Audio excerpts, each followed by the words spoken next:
you want to talk sports. Now it's time for Monty in the Morning. Hey, yo, man. Indeed it is the Monty Show. Thank God it is Friday, TGIF, May 7th, 2021. Hi, Jake. Hello. What happened to the Xbox? Oh, we gave it away. Looks like we're going to have to find another thing to give away. We will announce our prize, our giveaway for 750 subscribers. I cannot thank you enough because in the last 24 hours, we've picked up, about 40 subscribers on YouTube. Thank you so much for that. We are going to do another giveaway at 750 because guess what, Jake? You can't get to 1,000. Math major, Can't get to 1,000 without, getting to 750. If you don't get to 750. Mm-hmm. That's exactly right. So we'll do a giveaway at 750 and 1,000. But right now, please do go ahead and crank that subscribe button on YouTube. By the way, if you are listening on our audio podcast only, no, we are not going to stop doing the audio podcast. It's where this show got its roots. It's where we began 490 something shows ago. In a different state. In a different state, in a different time altogether. And we're always going to have an audio podcast, I would assume. So yeah, search us on Google, just The Monty Show, Monty, The Monty Show. You can easily find us. We really appreciate you liking our show, subscribing on audio, subscribing on YouTube. Give us a thumbs up on YouTube. Give us a subscribe. We are meteorically rising towards awesomeness. We just need to get to 750 as soon as we can. And we appreciate your help with that. Big show today. Good morning. First in, the Jazz Huddle says, good morning. How y'all doing? Pumped for this game tonight. And that is where we start. It is a huge night in the Western Conference of the NBA. Which is the National Basketball Association, just by the way. A little league, this is fine. After last night's dismantling of the Brooklyn Nets, you would think the Dallas Mavericks have a ton of momentum, Jake. And you also realize pretty quickly that tonight's Jazz Nuggets game at the Vivint, where we will be present, we have very good seats. We have been upgraded to VIP, which means we'll be sitting courtside, center court. It'll be amazing. That's a lie. But we have great seats for tonight against the Nuggets. Cannot wait. How important is this game, though? Obviously, you are without Mike Conley. You are still without Donovan Mitchell. You are supposed to get the guy whose leg, apparently, from all the injury reports and tweets in the media, probably being a jerk. Azubuike looks like he has a chance to play tonight. Yeah.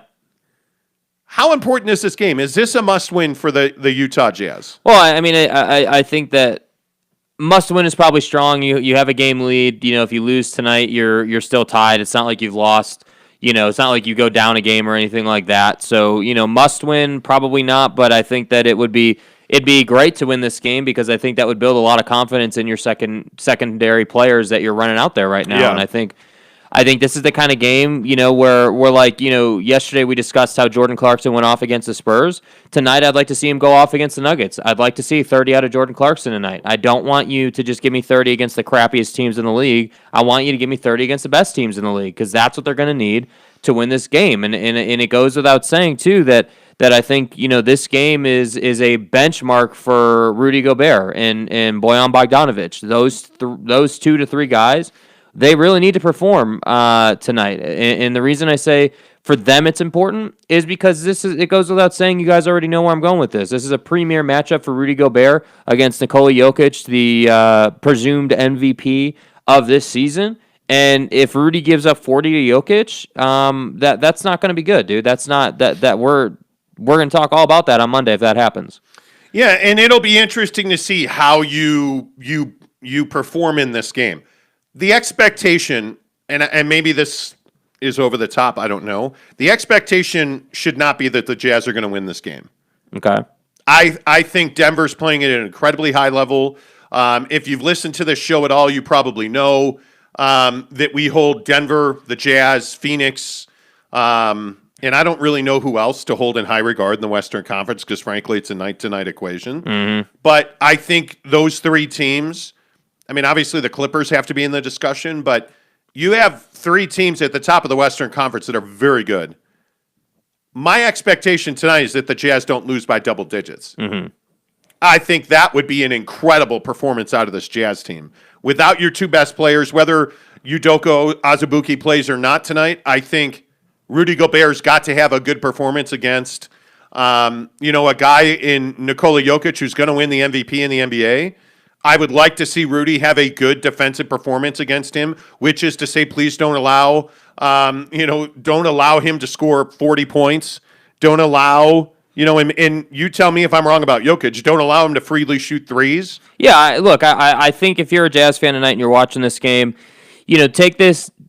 Split this game into two halves. Don't just watch it as one full game. Like I think this game, if we're watching this matchup between Rudy and Nikola Jokic, if Jokic has more than 25 in the first half, this game's going to be a blowout. That's what it's going to be. They need to. The reason I say that is not because Jokic will at that point go for some insane game, but if he's got 25, that tells you their offense is clicking on basically all cylinders, which means that he's distributing, he's locked into his performance, and so guys like Michael Porter and Aaron Gordon and the rest of those guys over on that Denver bench are going to be having big nights. But my question is, how do you defend him? Because they're going to play the matchup zone, I guarantee it. They're going to do what they did against Karl Anthony Towns, which is they are going to put Bojan Bogdanovic on Nikola Jokic if he's at the top of the key. If he's above the free throw line, Rudy Gobert is not checking him. If he's below the free throw line, Rudy Gobert is checking him. I guarantee that will get rolled out a ton in the first quarter of this game.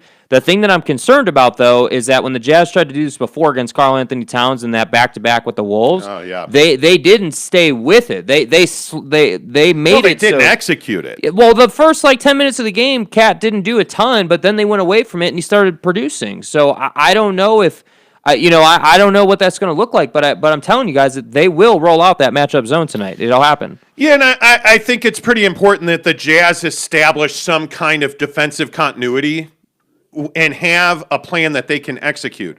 My curiosity will be rotation tonight. Mm-hmm. Is Rudy out with 6 minutes to go in the first quarter? Because we've seen it. I mean, he in certain games here, he's gotten 4 minutes and then he sits.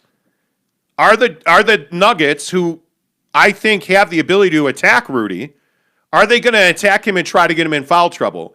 What role does Aaron Gordon play for the Nuggets tonight? He has been, bang or bust for the Nuggets. There are nights where he plays 25 minutes and gives you single-digit points. But why is that? I think it's important we talk about why that is. And that happens not because Aaron Gordon is an inconsistent player. It happens because they play matchup basketball. Mike Malone's talked all about the fact that they don't give a damn what the score sheet says or the box score says. They care about winning the game. And so they've had that culture on their team all season long. They kept that culture when Aaron Gordon came to the team. And Aaron Gordon has embraced that culture. I mean, he's even talked about it. You can find it on, again, I know I tell you guys almost every day to go on YouTube and look at this stuff, but you can find it on YouTube. Aaron Gordon talking about how he's embraced the team mentality. He wants to win a championship, and he's willing to do whatever it takes. Yes. And so some nights, whatever it takes means that you are playing a lot more defense than you are offense. And that's why I'm telling you, I said it yesterday, and I'll say it again today, this game tonight, watch for the back cut out of Aaron Gordon on the baseline. That will happen, I guarantee you, 5 to 7 times tonight. And the first couple of times, they'll get wide open looks on it. And then at that point, then when the Jazz adjust to that, then that's when the game will start. Well, and I also think the emergence of Michael Porter Jr., it's a handoff between Gordon and Michael Porter Jr. I mean, when you had Aaron, Murray that was healthy. Jamal Murray. Aaron Murray. Where did I get Aaron Murray? I think you were thinking Aaron Gordon, and Jamal, you tried to say, yeah. When you had Jamal Murray healthy, it was a different philosophy. Since he's gone down, I think by design and really out of necessity, this Nuggets team has turned to MPJ and said, hey, we really need you to contribute. Now, how the Jazz react to that is, I think you have to use Royce O'Neal on Michael Porter Jr. because I just don't think that Bojan Bogdanovic can do one-on-one, can do zone up on both of those guys at the top. And that's the problem now. Without Jamal Murray, you don't need to worry about who the point guard's going to be. You need to worry about which player is going to shoot that three and how aggressively you're going to attack the three-point line against the Nuggets. Yeah. Because all of those guys, Gordon, MPJ, Nikola Jokic, they all shoot the three really well. Yeah. But what we've seen and what that's happening, and speaking of Aaron Gordon, who's talked about this, is the defense is going to dictate what I'm going to do. If the defense is attacking me at the three-point line, I am going to drive to the basket. And Michael Porter Jr. has worked in this hesitation now where it's just killing guys because he the other night did a step back into a hesitation, drove, kicked, and Jokic gets a wide open three. Yeah. If he's going to do that, you're not going to defend him. They're going to be very difficult to defend. Yeah, I completely agree, and I think that puts you in a situation as a defense where you're running around, and that's why I say, when we talk about how the Jazz are going to approach this defensively, if you're the Jazz, I think the fundamentals of your defense, dictate that Rudy Gobert never leaves the paint. Remember the last time he left the paint? That was when they lost to the Wolves. That was when they blew that last possession against the Wolves. And so I'm telling you guys that Rudy Gobert tonight, I agree with you. It'll be interesting to see how many minutes he gets right out of the gate. If this is going to be a thing where he gets taken out after 4 minutes or if he gets 10 minutes to start or whatever, that's definitely something to watch. But I'm telling you, when you watch this game tonight, watch the space. Don't watch the man, but watch the space that Rudy Gobert plays because he's going to play space. The other four guys are going to play man. And then they're going to figure out they're just going to go with the flow with it. So that's why I say you're never going to see Rudy Gobert chasing Nikola Jokic up to the 3-point line because the Jazz know that is not that's frankly no disrespect to Rudy Gobert or Jazz fans. That's just a trash matchup for the Jazz. He's not got the mobility. And it's not accurate to say Rudy doesn't have the athletic ability. He certainly does. But he is not a drop-step defender. Yeah. He's not a guy who can sprint to the three-point line and then take that drop step to go cover the basket, right? That's what makes his Jazz defense, their philosophy so strong and why a lot of times they're very difficult to deal with because team-wise, they play very good defense. But again, this is one of those teams that we always circle on the schedule, whether that be the Suns, Lakers, Clippers, Nuggets. You can't just play one way against the Nuggets and expect to win. If you're going to collapse on MPJ, he's going to kick. And they've got knockdown shooters on the perimeter, Murray or not. They've got guys that are going to knock down shots. So you can't just all in on protecting the paint. Yeah. You have to have guys that are disciplined to stay at home. And again, I think as Jazz fans and people who watch this show all the time, we've talked about the fact that the Jazz at times completely lose their discipline defensively. And the guy that really leads the defense on this team is not Rudy Gobert. I'm telling you, it's Joe Ingles. Because when Joe Ingles is solid defensively and he keeps that guy in front of him and he uses the hip and the shoulder technique that Joe Ingles essentially has patented, they're a much better defensive team because it allows Rudy Gobert to do his job. Because Bojan's not keeping anybody in front of him. Yeah. Let's be honest. Bogey's not a very good defender at this point. You even look at a guy like Derek Favors. I think Derek Favors is going to struggle to get 15 minutes tonight because this is going to be an up and down game. Well, that means that Rudy's getting a lot of minutes. And he's going to have to. And that's why I'm curious.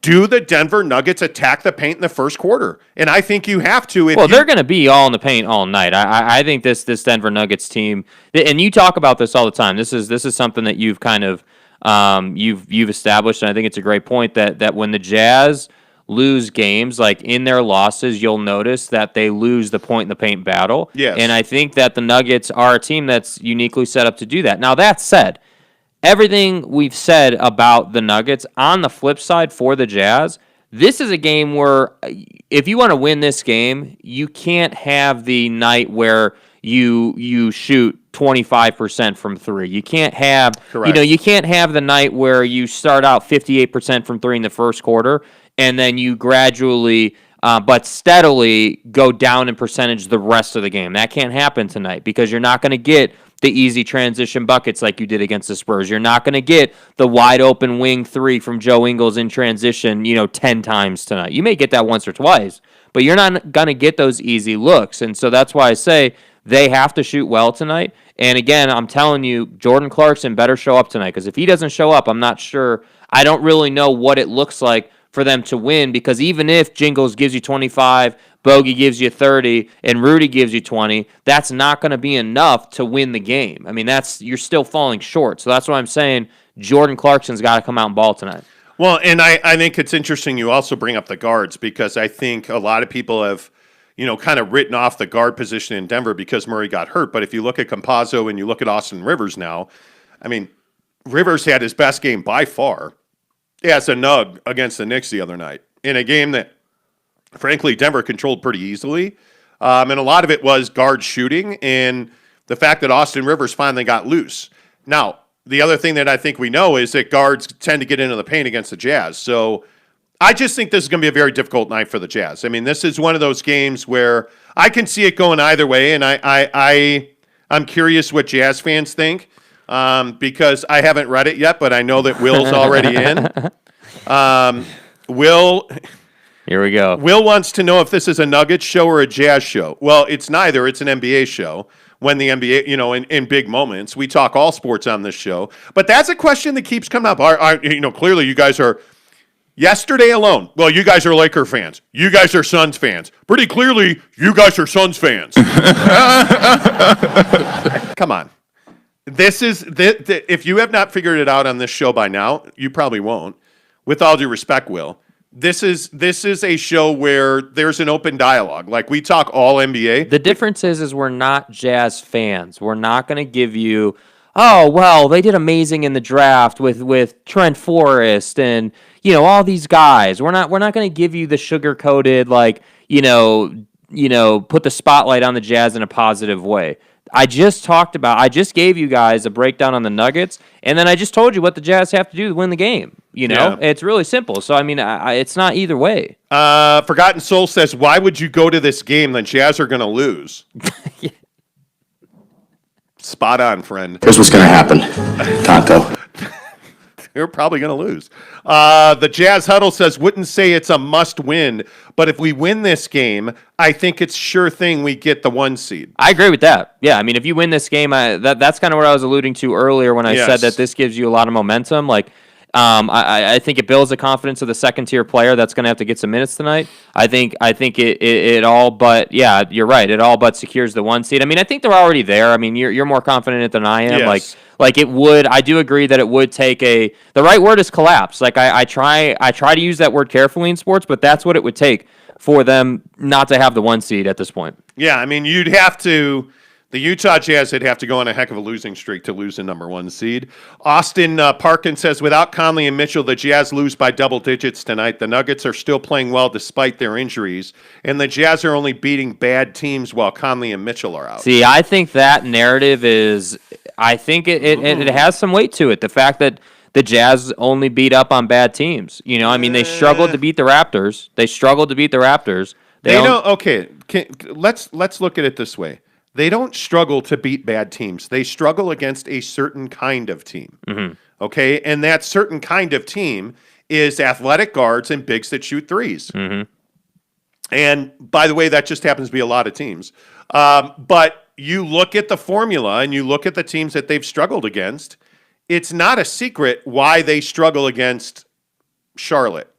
You have athletic guards and you have, athletic bigs, Mikal Bridges or, pick the guards that gave the Jazz trouble. Yeah. Why did they struggle in Miami? Why did they struggle in New Orleans? Why Minnesota. did they lose to Philly? Why did they get swept by Minnesota? It's plainly simple. The Utah Jazz struggle when you have guards that can penetrate and kick to big guys who can shoot threes. Who does that sound like? The Clippers, the Lakers, the Nuggets. A lot of look at Dallas last night. Yeah. I mean, Dallas last night without Kristaps Porzingis. I mean, if Tim Hardaway Jr. is going to shoot the three even half that well, yeah, you're going to struggle to beat the Mavericks if you're the Jazz. Mm-hmm. I mean, that's simply the reality of the situation. So I think that the Jazz do not struggle against good teams. Right. They struggle against a certain type of team. It makes them feel a certain types of way. Right. That's an inside joke with Jake and I. Yeah.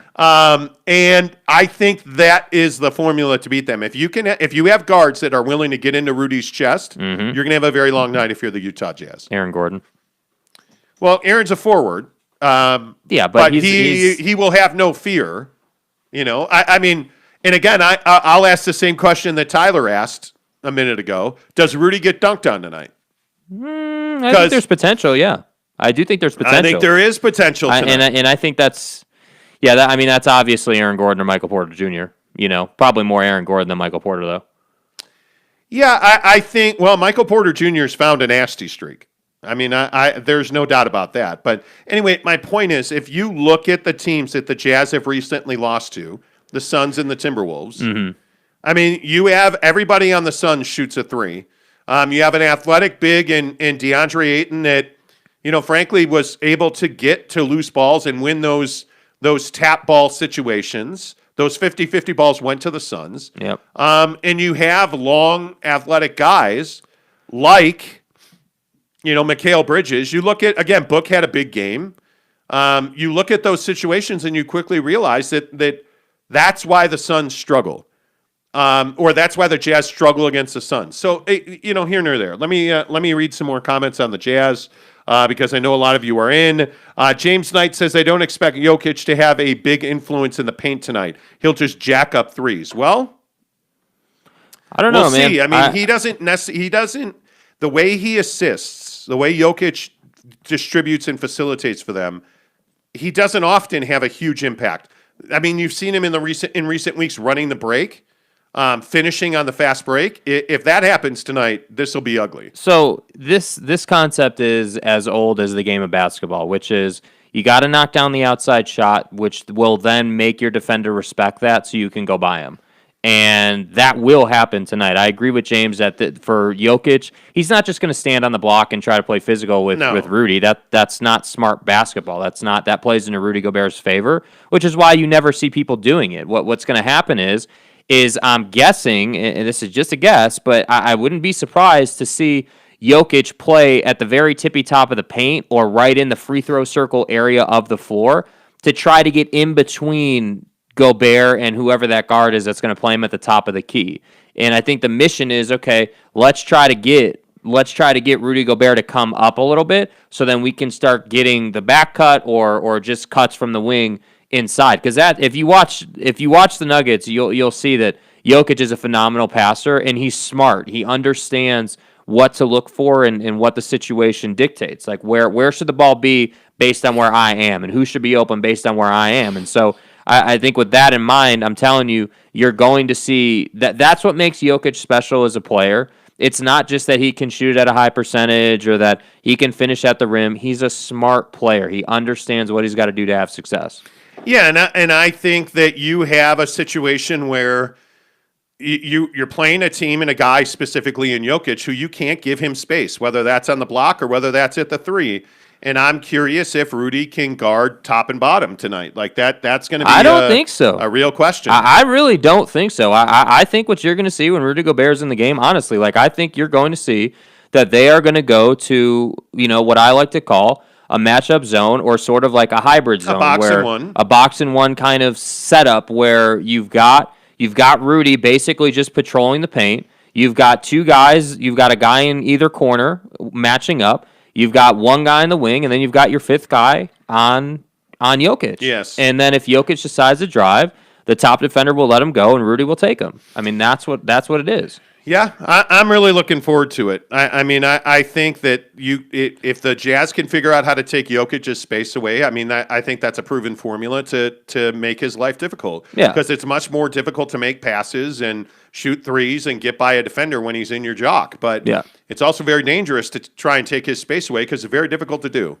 And I think it's going to be a great game. That's why I'm excited to go. I mean, it feels like a playoff game. Yeah. It feels like a playoff matchup. And we can get some more, cinnamon toasted cashews tonight. Those were so good. I just don't. And we can pay like $6 for a bottle of water, which is always enjoyable. Truth. Yeah, truth.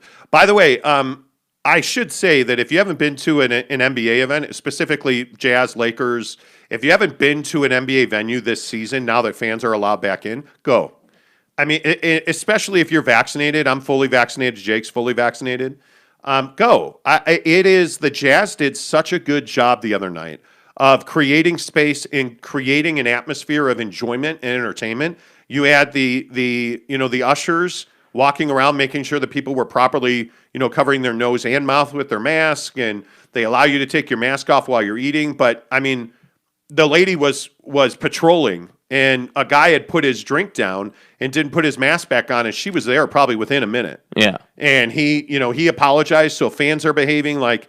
I think the Jazz have done an excellent job creating an atmosphere to watch the game and enjoy it. Yeah. And I would tell you to go. And it just has been. It was great. It was a great time. Yeah. DW2CB says, I say Jazz have a shot against the Nuggets. Forrest coming into his own. Okay. Now, this conversation's tired, bro. DW2CB, tell me what that means. Forrest coming into his own. What does that mean? What does that look like? He also says, Boyan hot and his size against wings. Royce less shy. Oni helping. I think it is always good when you can play your depth significant minutes. I think Trent Forrest will be fine against a Toronto Raptors team who has guards that are injured and out. We saw that with Lowry. Yeah. And Fred VanVleet was injured. And they're not deep. Now, he played, but he was injured and limped around pretty much for the second half. Yeah.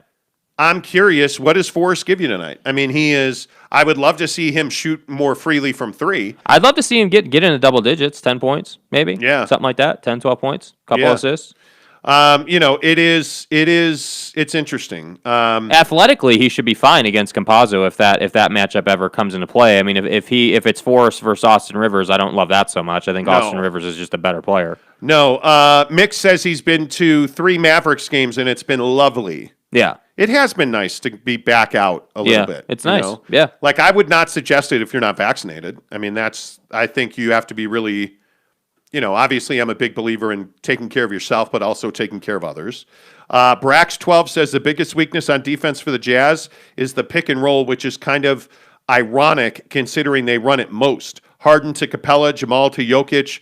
Who's next? CP3 to Ayton? Well, and I think we're seeing teams the reason teams are pick and rolling the Jazz is because you want to get Jokic out of the paint. Yeah. Or you want to get, Rudy out of the paint. Austin Rivers to Nikola Jokic? Furthermore, I think it is. Or to Gordon? I think you have 3 players who can play pick and roll. And I think this is why Michael Porter Jr.'s 3-point look is so important. Because he's not making threes, he's snapping threes. Yeah. Like he's a real weapon. But again, Steve-O says Trent Forrest emerging means that he is playing with more confidence. Why will you guys not acknowledge his development? It's not acknowledging his development. Yeah, he's developing, but everybody wants to say that he's sliced bread right now, and he's not, dude. He's not there yet. Again, we talked about this earlier in the week, and I don't mean for us to be beating a dead horse here, but everybody's talking about how Trent Forrest is some amazing development on the Jazz, and he's doing amazing things, and it's no, he's just getting his first minutes in a Jazz uniform. I mean, really, he's getting some of his first minutes on the floor in a game. Yes, he's a nice player. I do give him credit for being a heady young guy. He is smart. He did turn it over a couple times, but I didn't feel like that killed them. It was those turnovers were rather opportunistic by the defense. So I don't feel like he had bad turnovers. My biggest concern with Trent Forrest is his hesitation to shoot the damn ball because he knows his shot mechanics are whack. There's a hesitation in his shot that he has to smooth out, which is why he has a tough time making 3-point shots. And that's why I say, I know you guys want Trent Forrest to be this amazing story, and yes, he's a positive. He is developing, no doubt about it. But let's be careful with how far we take the Trent Forrest thing. It's not like It's not like he's gonna be on Jordan Clarkson levels or something. He's not there yet, and I feel like everyone's trying to make him into something he's not. Yeah, he's never scored had double digits. I mean, he's a young guy. He's getting his first run. Just obviously his minutes are up significantly. April saw his minutes go up significantly, but looking at his game activity, I mean, his he's got to be more aggressive offensively. That's how you learn in this league. But right? But I think that here's the thing. As a Jazz fan, if you're putting all these expectations on him and you're saying, "Oh, he's doing amazing things and we expect great things out of him," and then you see the box, it's unfair of you to be disappointed in him if he doesn't get to double digits. He's such a young player right now. I mean, he's literally, like, seriously, I'm not trying to exaggerate. These are literally his first NBA minutes. Like, he's just starting out. So, yeah. like, he's a nice story, and I don't mean to put him down or anything, but let's not sit here and say that he's going to have some kind of consequence on tonight's game, because that's not happening. No, and I think the Jazz have done a nice job getting him minutes, but it's been out of necessity, not out of desire. Yeah. And I think when you lose guys like Mike Conley and you don't have depth behind them, you're not doing what Denver did. Again, not speaking of beating a dead horse, you didn't sign Austin Rivers. You didn't sign Mike James. You have Trent Forrest. And I think, again, it's one of these things where everybody looks at it and they're like, man, great job developing your young talent. Well, actually, was it really, if you're a championship caliber team, do you really want a guy playing 20 minutes and giving you 4 to 6 points? I think his defensive want to is there. He's not great defensively. I will say, though, one thing I will give him credit for is he did a nice job bringing the ball up and getting them into their offense. I mean, I know that that's not like a huge deal, but it's easy, and frankly, in the NBA, it is easy to turn the ball over, bringing it up. Like, against NBA defenders, like, it's easy to turn it over. So I thought that, he did well there. But again, I just ask, like, who have they developed recently? Like, who's a guard that was a nobody, that was a rookie, that they brought in, that they developed? Like, well, that was supposed to be Dante Exum, but that never happened. Well, but Dante Exum, again, was a terrible draft pick. And he was injured. He never played competitive basketball before they drafted him. Development of young guys is part of the reason that they're in the situation they're in. Yeah. I mean, they're a great team right now, but not being able to develop your young guys is why you had to go and make all these trades and like try to build your team through the trade market, rather than taking, the Golden State route, which is to do really well in the draft, develop those guys, and build a championship team that way. Yeah. Let's see. James Knight says Trent Forrest is doing a good job handling the ball and playing solid defense. It allows Jingle to catch a break. Yeah, I agree. I agree with that. Yeah, I mean, that's what I said. Like, he's doing a nice job bringing the ball up. I do the defensive side of the ball. Yeah, I do think in that again, we were at the Toronto game last Saturday, and I have to agree, I didn't really see him make any like egregious, like dumb defensive mistakes. So yeah, I mean, for the most part, he was in the right place at the right time. But I will say, offensively, it's very simple for him right now. He's bringing the ball up, and then he's running to the weak side corner and getting the hell out of the way. I mean, that's what it is, and that's why he's got to shoot that three, make or miss. He's absolutely got to shoot it. And that's why I'm saying I don't want this to come off as a criticism of Trent Forrest. Like, no. I'm not criticizing the guy. I'm saying, hey, this is a young player, and that's his role in life right now in development. Don't put the world on the guy. Like, I just feel like Jazz fans get so excited about it. Yeah. Let the guy develop. Austin Parkins says, I'm reserving judgment on Trent Forrest. The memory of the corpse of Dante Exum is still fresh. Yeah, I agree with that. Taylor Healy says, you guys ever go on Jazz fans' website? I do not. No. I'm not a chat board guy. Forgotten Souls says Dante Exum, LOL. Yeah. Logan wants to know why we're so negative on the Jazz front office. Logan, it's not that we're negative. Again, I'm asking you, when's the last time this team hit a home run on a draft pick? Right? I mean, if you look at where this team is versus where they could be based on their success or failure in the draft, I mean, Dante Exum's a great example. You drafted a kid in the lottery who had never played competitive basketball, essentially beyond academy ball. And you expected him to be a star. And that was never going to happen. It's Rodney Hood. It's all of the again, we could go Alec Burks. We could go over all of these guys that you missed in the draft. And so this is why it's easy to celebrate Trent Forrest, because, I think he was an undrafted free agent. I believe so. You're getting minutes from him. That's great. The reason, let the guy develop. Listen, but also on the front office question, the reason we're also, if you want to call it negative or just critical of what they've done, or frankly what they've not done, that's the better way to say it, what they've not done, right, is because they didn't do anything at the trade deadline this year. They didn't do anything in the buyout market when the buyout market was deep this year. And they didn't look overseas. And so again, we just keep pointing to all these examples of players that they could have signed. Imagine what this team would be right now if Mike James was taking Trent Forrest's slot on the floor. I mean, this would be a completely different team. That depth would be totally different. Mr. Mitch says, we all tend to think Dennis Lindsey is unflappable, that he's perfect. He's far from perfect, which is why he isn't the lone decision maker anymore. Well, and again, I think, yes, Trey Burke. Swiderski's exactly right about Trey. Trey Burke left and has turned into a solid contributor. He was not a lottery pick. I look at, and Logan comes back in and says Donovan Mitchell and Rudy Gobert. Well, how did you get to Donovan Mitchell? Mm-hmm. Well, you had to trade Trey Lyles. And now that's a great deal. You traded Trey Lyles and turned him into Donovan Mitchell. Amen. Fantastic. Does that make Trey Lyles a great pick? No, it doesn't.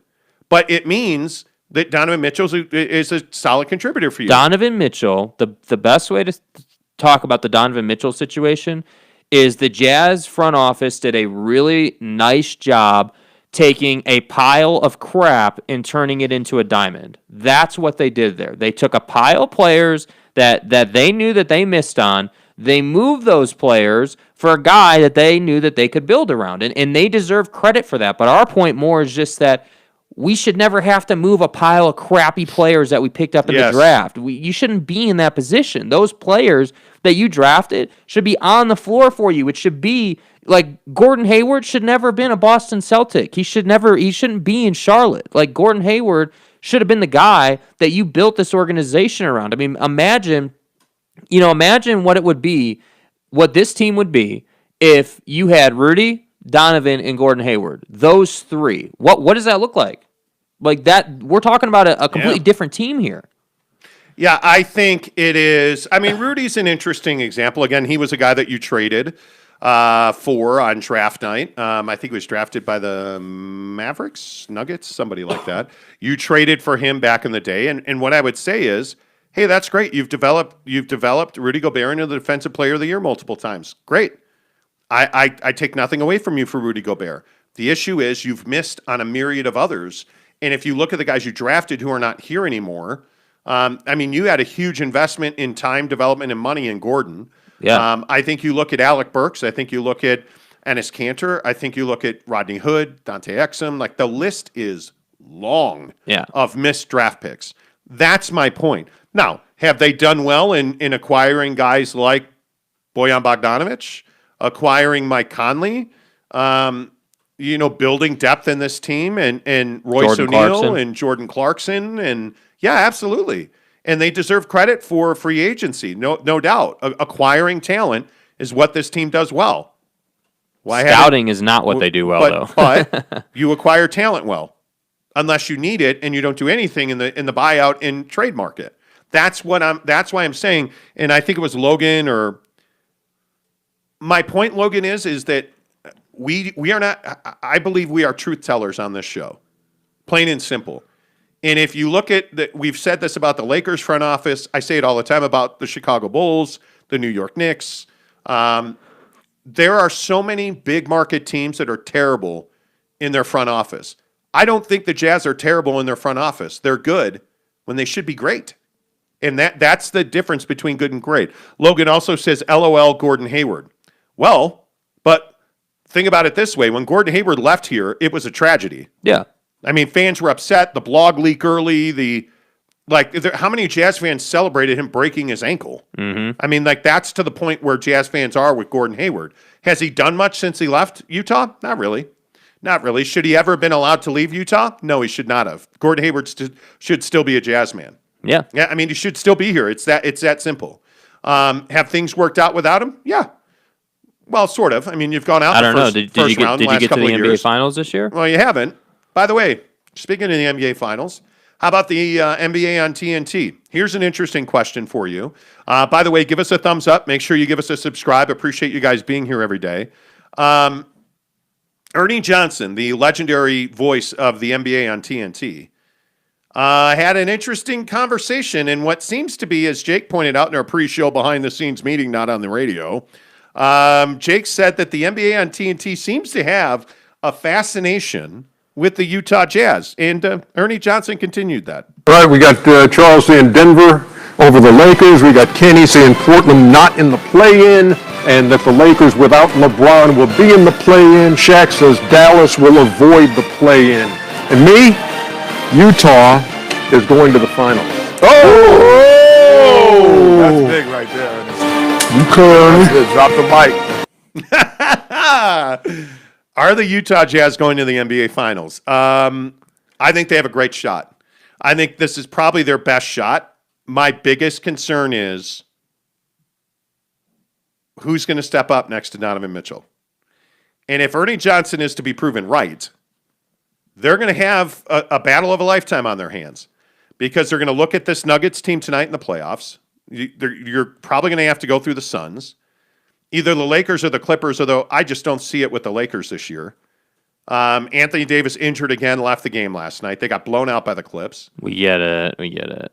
My whole feeling is that this is going to come down to the Clippers, Nuggets, and Suns. Yeah.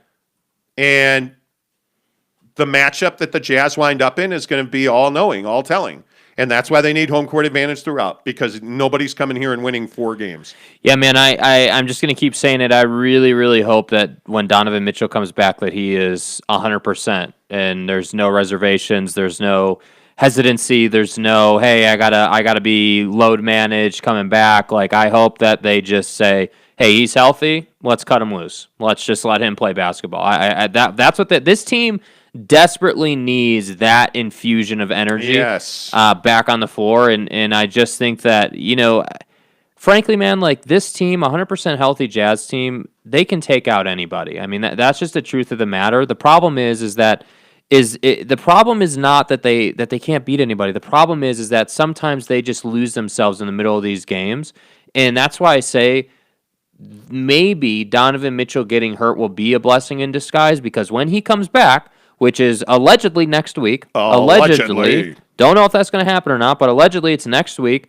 When he comes back, this team will get set on fire. And when that happens, I do think that we will see a significant uptick in the energy around the team, in their scoring output. And my point is I don't think that could have come. If that happens, I don't think that could have come at a better time, headed right into your first round matchup. Mike says, speaking of Donovan coming back, how does that impact Bojan? Well, I think, and this is just my opinion. Yeah, we don't know that. My guess is they're going to go back to who they were before Conley and Don got hurt, and that was a team that was predicated on making the 3-point shot and allowing Donovan Mitchell to attack the basket. And I think what you're seeing right now is that where Bogey's winning and where he's living is back to the basket, attacking the rim, trying to dunk on guys, which is cool. Not always successful, but his ability to get to the rack right now is what is winning for Bojan. And I think that's going to go away largely, because that's not, when you have Conley and Donovan Mitchell, I don't know how you fit that in, because Rudy is a guy that takes up space in the paint. Yeah. That's what he does. You cannot have Rudy and Bojan on the block. We're seeing that now, that Rudy is sliding up to the elbow. The problem with that is that, let's say it is Donovan, it is Conley, it is Bojan, it is Royce, it is Rudy. If Rudy slides up to the elbow, where's his guy go? Mm-hmm. His guy's not going up to the elbow. His guy is going to play halfway and wait for Donovan to drive, and then Bojan's guy, if Bojan's on the block, Bojan's guy is going to be there. So now it's not Donovan's guy and Rudy's guy. It's Donovan, Rudy, and Bojan's guy. It doesn't fit. It doesn't work. Donovan's already taken an ass whooping when he drives to the paint. He's always on the ground. I don't know where Bojan's game evolves to. Here's what I do know, and here's a nice thing. This emergence of his low block game back to the basket, his ability to attack the rim, that's a nice little weapon to have. That's a nice card in your pocket. Yeah. Because Donovan's not going to be on the floor all the time. My guess is you're going to see a little bit of both. And this is why it's critical. And tonight will be another measuring stick. Is tonight a night where Bojan Bogdanovic puts up 30 more points? He needs to. If they're going to win this game, that has to be a reality. But will he? Because this is the question, and a lot of Jazz fans have asked us about this. This is the question about Bojan Bogdanovic. Does he only put up 30 against teams like the Toronto Raptors? Yeah. Against the San Antonio Spurs? Yeah, I don't see him putting up 30 tonight, frankly. If I'm being honest, I see it being I see it being an 18 to 22 point performance with 5 rebounds and maybe 2 or 3 assists. That's what I think his stat line is going to look like, and that's mainly because the Nuggets have the size and frankly the brute strength to battle him on the block. I think one of the nice surprises that's come out of this whole thing with Bogey on the block is that he's shown that he has underrated strength. Like, he is a strong guy, and I think that wasn't really. I don't think people really knew that or like understood that about him until he started bowling people on the block. And I'm telling you right now, that's why, again, not to go back to Aaron Gordon again, but that's why I think the Aaron Gordon acquisition, if those two match up, is such a big deal because he's not going to be able to push Aaron Gordon around like that on the block. The guy tonight has to be Jordan Clarkson. Yeah. You know, I mean, the thriller from Manila. Jordan Clarkson's got to play well tonight. See what I did there? You see what I did there? I hate that song, and it's in my head. It is in my head. I said that to my wife last night, and she literally said, "Shut up." Like, Whatever. Yeah, that song. That's what is that? A Wendy's commercial? It's the $5 bag from Wendy's, bro. I love that song, and I hate it. But anyway, my point is Jordan Clarkson has to be huge tonight. A lot of you are in tonight. Love you guys commenting on the show. Shall Mary Bye. Who? We're just going to call you Shal. Says, will you sign Jokic as your QB for the Bears? Well, he'd be better. No, I'm not doing it. No. Why would you bring that up, Shal? Wait, how do you block people? Why would you bring up the Chicago Bears? I was in a good mood. Aaron Gordon going to be on him, says Achilles Jean-Pierre. Yeah. Brax12 says, did you see the report that LeBron James, sat out the last 2 games, not due to injury, but from Frank Vogel? I think James is planning the offseason Bahamas trip. I think the Lakers are in a real bad place right now. And I think when you look at Anthony Davis spraining an ankle last night and then claiming to have back spasms, I think Anthony Davis didn't come back because that game was over. Yeah. I think tonight against the Blazers, you think the Nuggets and Jazz is an important game? Lakers and Blazers tonight is absolutely imperative. This game tonight with the Lakers and Blazers will decide, I think, who goes out early in the playoffs. Because if the Lakers wind up, what's on the line is the tiebreaker and that 5th and 6th seed. If the Lakers wind up in the play-in tournament, I think that road is much longer and more difficult. It's not their year. I don't mean this from a place of hating on the Lakers. I frankly would love to see them go out early. Which means he's about to hate on the Lakers. It doesn't actually. That's not what it means. I'm just saying that I would love to see them go out early in the postseason because I think they need it. They have so many miles on that roster right now from the bubble, and like it's too much. Like you're forcing. If LeBron James can't come back from an injury, an injury he had, if he can't come back from that 100% healthy this year, that should really be a huge like red banner sign that this is a problem right now. Yeah, no, I totally agree with you. And if I'm the Lakers, I'm not rushing LeBron back. I mean, this is a team that if they can keep them healthy, and if you can get LeBron to be off from essentially May through October, it's huge. I mean, they need that rest. Yeah. And that's a team that if you give that to them, they're going to win back-to-back championships, or they're capable of that. Casey Finlinson, what's up, brother? He says they need Bojan and JC to perform. Yes, they do. Logan back in says Donovan, O'Neal, Ingles, Bojan. Bojan. I said Bojan. Mm-hmm. Bojan. Thank you. Bojan, where did his message go? Bojan. Donovan, O'Neal, Ingles, Bojan, and Gobert should start with Conley coming off the bench. I think if Mike Conley's healthy, he is critical to your success. Yeah, he ain't coming off the bench. Yeah, I think the dynamic of Rudy, Donovan, and Mike Conley is really difficult for teams to handle because you have 2 guards who can both shoot the 3 at an incredibly high level. When they miss, it is good for Rudy Gobert. It gets him into the offense. It gets him into the flow. When, if you look at the way Donovan, and this is the interesting thing that not a lot of people have talked about, and I know we said this the other day, but what have you missed since Donovan left with this injury? You've missed the lob, the alley-oop to Rudy Gobert. Those energy dunks, those game-changing dunks that Rudy will dunk it, they'll get a turnover, kick it to Bojan on the wing, and he'll knock down a 3. You're missing the highlight reel, man. And all of a sudden, you have teams like the Nuggets calling timeouts. Yeah. That's what this team misses. Mike Conley's value is that he's got incredibly huge testicles when the game's on the line. Yes, I said that. You're welcome.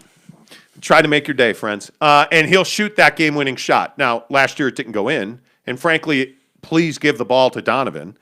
But Mike Conley's not scared to take any shot. That right-handed runner in Minneapolis last week or whatever, the game they lost, that right-handed runner, and then the three to send it to overtime. I mean, Yeah, he was clutch, dude. Mike Conley's a great player. The And problem is that's you why- just can't count on it. And that's why Jazz fans love Mike Conley, and they hate us when we rip Mike Conley. I mean, listen, the guy is a super productive player. He does great things. This team needs him. The fact is you shouldn't have signed him because he's incredibly unreliable, and we're seeing that now. And that's my only critique of the guy.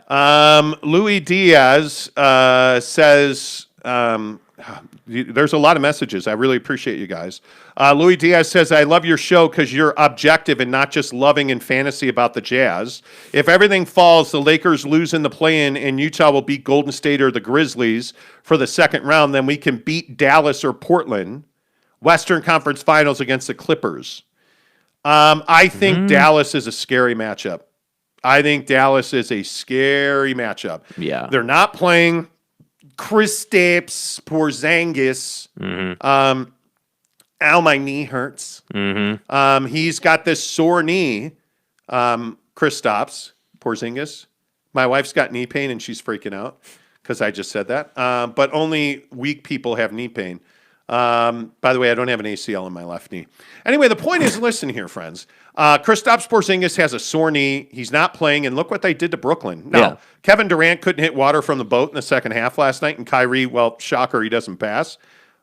Luka Doncic is turning into an elite finisher, and his bag is so deep. Okay, that came out wrong.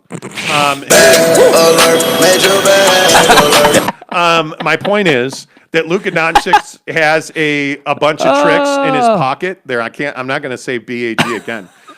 Luka Doncic has grown his arsenal of shots, and it's really starting to show. And I think you're seeing that the Mavericks are turning into a really difficult team to match up against. And whether it is, Powell keeping possessions alive, obviously Tim Hardaway Jr. with the 3-ball last night was unbelievable. I think the Mavericks are turning into a team that you don't want to see. And if Porzingis comes back and he is the unicorn once again, because he was actually playing well. He was dunking, dude. Yeah, before they sat him down with this knee soreness, he was actually playing well. I think they're very difficult. I think if the Lakers get LeBron and AD back, they're going to be really a difficult out. They're going to be a very. You know what? I want to see the Jazz and the Warriors. Yeah. There's a lot of matchups that are intriguing to me, and I want to see. You know what I want to see? I want to see the Jazz win a championship by going through the best of the best. No excuses. I want them to run into a healthy Lakers, Mavericks with Porzingis, Lakers with LeBron and AD, and I want them to put them down. I want them to win those matchups. I want to see the Suns be 100% and Chris Paul not drop his groin on the floor in Houston. I want it. And I want the Jazz to beat the Suns when they're fully healthy. My guess is that's not going to happen because the Jazz don't have quality depth outside of. And Clarkson has been so streaky lately. It is what it is. Derek Gray says, someone was talking about you guys on Twitter last night. You guys are getting big quick. Good for you. Hey, you know what? Hey, I appreciate that, bro. Thank you. You got a major bag and play the song. Anyway. Okay, there you go. Are we done with that? Oh, my God, Have dude. we exercised the Wendy's bag alert? You guys are never. That's in your head now, It's over, bro. It's over. I'm so sorry to all the listeners right now. right? It is what it is. By the way, Mick wants to know are you guys ever going to talk Suns again? Yes, Suns and Knicks tonight. Jazz have the luxury of a 1-game lead. The Suns do not. Must win for the Suns. You're late. We're really late in the season. Yeah, I mean, look, I think if you're the Suns, you're really pleased with where you're at after this season. I think you're really happy with what you've done here. But I also, just knowing Monty Williams in the culture of that team, I can tell you right now they're pissed that they don't have the 1 seed. They're upset about it. Yes. They're not amused by it. They want it, and they're going to work their ass off till it's over to get it. And so I think if you're the Jazz, no, it's not a must-win game. If you're the Suns, every game's a must-win game for you. Every game. Going back to the bubble. I mean, that's I know that sounds insane, but like if you think about it, you go back to the bubble, it was, hey, we had to go 8-0 just to even have a sniff at getting into the postseason. Of course, they don't make it, but they go 8-0, and that should show you the quality of or the resiliency of that team. And that's why I say tonight against the Knicks, yeah, I think they'll beat the Knicks. I do. But what did the Suns get out of that? 8-0. They got a much better Devin Booker. They got a guy that developed Listen, I can't definitively say that, dude. Like, I think he is a better player. He is developing. But listen, what's he going to do tonight? Is he going to give you 30 tonight? Is he going to put up 30 in a big game? He has. I think he's had a great 2-3 weeks here. He's really stepped up with them load managing Chris Paul. What more? I'll look up his game log. Pull up the box. I mean, if you look at Devin Booker's game log, I just don't know. I don't know what more he can do. I'm going to break that machine. Here's his game log. 30, 31, 32, 31, 21, 33, 36. Who was the 21 against? The 21 was against the LA Clippers in a 109-101 win. I mean, he put up 15 against Boston in that loss. Mm-hmm. That's the game that you started this Devin Booker's a cock thing. I'm telling you that Devin Booker is... What? He never said that. It just flowed. We've talked about bags and... No, I'm not going to do it. What are you talking about, You are not going to suck me into this hole. Wow. Okay. Wow. See, what happened was... Wow. If you guys ever want to kick it, we'll flow. You know, Devin Booker's putting up 30 pretty consistently down the stretch here. He needs to do it tonight. He needs to do it tonight, and I want his 30 to be meaningful. I want 15 of that 30 to come, in the second half. What do we got? Terry wants to know if you will quote unquote slurp Book if he does. Yeah, listen. Hey, man. Hey, that's a guy who's been listening to this show. Appreciate you. Everybody on Twitter, thank you. The Monty Show, Monty, The Monty Show on Twitter. Kevin says, I don't understand this whole thing with the Jazz. Why does everybody want to defend guys like Forrest and Conley when it's so clear to the rest of the basketball universe that they're just average guys? Well, are we clear on that? Well, by the way, he's a Knick fan. Woo! He's a Knick fan. That East Coast heat's coming into the show this morning. So he's been around the show since we were in Phoenix, and I broke that Kristaps Porzingis trade news thing with his brother. Yes. And he's a really good basketball guy, but I don't think Mike Conley's average. I think Mike Conley, when he's 100%, which is very rare, when he's 80%. He's very average at staying healthy. Yes. Let's put it that way. Yeah, he is a G leaguer when it comes to health. Yeah. But my point is, Mike Conley is a really significant contributor to this team, and they need him to be healthy, and they just can't count on that. Yeah. And it's always injuries with this team. Why do they go out in the first round back-to-back years? Well, last year, it's Bojan hurting his wrist. And then what do you see now? Bojan constantly, flexing and playing with the wrist. And it's you've got to stop.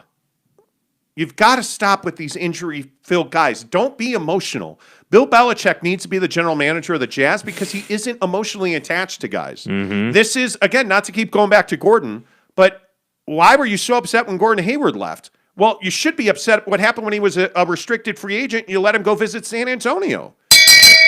Shame. That's when this happened. Stop being emotionally attached to guys and look at it from a perspective of, does Mike Conley give us a chance to win a championship? My answer would be no, because he's not going to be on the floor. He's not healthy. Better fucking execution. Your best ability? Your availability. That's it, my man. Like, I agree with you on that. Mirzinski, good morning to you, Sean. He says that was without Chris Paul. Okay. Brandon Whiteside says Monty is in love with Booker. I mean, I would like to have his children on my basketball team. I want to see that. Let's go back. Logan says, okay, look, if Conley comes off the bench and Ingles runs the point, it opens up more touches for Bojan. The problem is point jingles means that we don't get good three-point shooting. And we're seeing that now, by the way. And my guy in Melbourne, James, James Knight talks about this all the time, that point jingles is not good for this team. Yeah. And it's a necessity thing. Joe Ingles, and I, as much as you guys, crush me for ripping on guys like Bojan and Conley, Joe Ingles is a vital contributor. He has to have energy because, one, his on-ball defense is actually really underrated. And two, he's an elite three-point shooter. Yeah. And when he's point jingles, he's not an elite three-point shooter. And those threes that he makes are daggers. Oh, I mean, he is, yeah. Brylark says, would you rather have Conley or Hayward? Oh, I think the Gordon Hayward that was here before the broken ankle, the guy that left for Boston, that's the guy you want. The guy that went to Boston, you can have that guy. I'll take Conley over that Gordon Hayward. Yeah. When Gordon Hayward was a Utah Jazz man, he was an elite mid-range player. Yeah. And that's what this team is missing right now. They are missing the elite. Like, it's why we need Derek Favors to hit that elbow jumper. You're missing that elite mid-range game. Don, frankly, without Donovan Mitchell, you have no mid-range game. Yeah. It's incredibly important. Yeah. It's why Bojan Bogdanovic, that little fadeaway, that's the shot that I use in basketball. That's why I dominate people, frankly. Crossover, step back, blam! That never happens. I do not have that. I do have an incredible fadeaway, and I do have an incredible fadeaway. Anyway, the point is, I've been working with Bojan to develop his game. Yeah, so you've actually been at the gym giving him a regimen, huh? No, I'm not going to do it. Anyway, the point is, that's why Bojan's paint game is incredibly important. I just think it really matters. Achilles Jean-Pierre says DeMar DeRozan. Elite mid-range love player. DeMar DeRozan, dude. That's your guy. Yeah. Elite mid-range. Devin Booker, elite mid-range player. It's frustrating, though, with DeMar and with Devin and these guys that are more mid-range players. It's frustrating when that shot's not going in because those are quality looks. Those are, most of the time, those looks that they get are not contested. Like, they need to hit those shots. Yeah. And that's why, like, tonight, you will see Jokic is not going to miss those shots. I'd be really surprised. Interesting, and I think this is a really good point from Pat. He says what we miss about Donovan Mitchell is elite pick and roll. Yeah, absolutely. The thing that you don't see is, like, Donovan will bring the ball up, he'll kick it to Royce on the wing, and then Royce will come around the top, give it back to Donovan, and he and Rudy then run that pick and roll. And it's where you're getting lobs. It's where you're getting Donovan with the hezzy to the rim or an open look for three. Yeah. That's what this team is missing right now because, Jingles pick and roll or, Clarkson pick and roll. There is no pick and roll because it's just Clarkson trying to get a shot. Yeah. You're missing that dynamic component in the offense that Conley and Donovan can bring to you. Yeah. Anyway, score prediction tonight. Yeah, you're taking the Nuggets to win, obviously. 110-101 Nuggets. I think it's going to be 126-105 Nuggets win. I think it is a big serious? win. Yeah, I think it's a big win. Ooh, man. I think dude, if they get, is it an exaggeration to say that that's a blowout? I think they're going to get beat badly. I think, and I say that because this is that game where Quinn Snyder's going to be intelligent and he's going to say, "Okay, we're going to play Rudy 25 minutes." Yeah, so then the media doesn't talk about Rudy getting his ass kicked. We're going to manage minutes in a game that we know we're probably not going to win. We're going to manage minutes. Yeah, I could see that. That's a great point. I could see that. I don't think that that's unrealistic. Yeah, I think if. Yeah, man, it's just this is the classic Jazz fan what if thing. But like, I wish this game would be a hell of a game if those two were playing. This would be one of those games where I'm like, man, like this is. Got to watch it front to back. Got to see every play. Yeah, and again, I also think it's really important that we have this discussion about how you lose. Mm-hmm. Let Oni and Forrest get beaten badly by the Nuggets. Okay, determine how you're going to manage minutes in the second in the late third quarter. That to me is where you'll know. And you know what, Rel? I love you, man. Rel's another guy that says the Jazz are just not that good. Yes, they are. Yes, they are. They're without their two best players. That's the Jazz suck take, and you got to bring more than that, bro. They're not. I'm telling you, when the Jazz are healthy, they're very good. Yeah. They're not elite. They're very good. Yeah. They're hard to deal with. They're hard to score against. They're not that team right now. And I think if Jazz fans will just be honest about that, you're in a lot better shape. Shocker, you picked the Jazz to get beat. Who knew? Well, I mean, who's picking the Jazz to win this game? Anybody picked it. Does Vegas even have them winning this game? No, they're like 86-point underdogs in this game. That's not true. That's not true. Let's see what the line. William Hill, who, by the way, did you see that Caesars bought William Hill? No, I didn't. Yeah, and they're gonna rebrand that. Wow, actually, I lied. Caesars has the Jazz as a 4-point favorite in this game. It's because they're at home. I'm telling you. So here's my score prediction. Wait, they know it's the Nuggets. Well, anyway, point is, my score prediction is 110, 103. That's how the game finishes up. I think the game is tight through 3 quarters. I think the Nuggets probably pull away in the end, and I think that's how it plays out. Wouldn't be surprised to see the Jazz in foul trouble tonight too. Yeah. I'm going to go 126-104. Okay. I don't think it's a ridiculous prediction. I could see it happening. I just think that I think that excuse me, I think that this team is playing well right now, the Jazz, and I think that there's, it could be a bit closer. Fat Jesus on the money. Jazz 190, Nuggets 41. I see. I was going to say that exact score.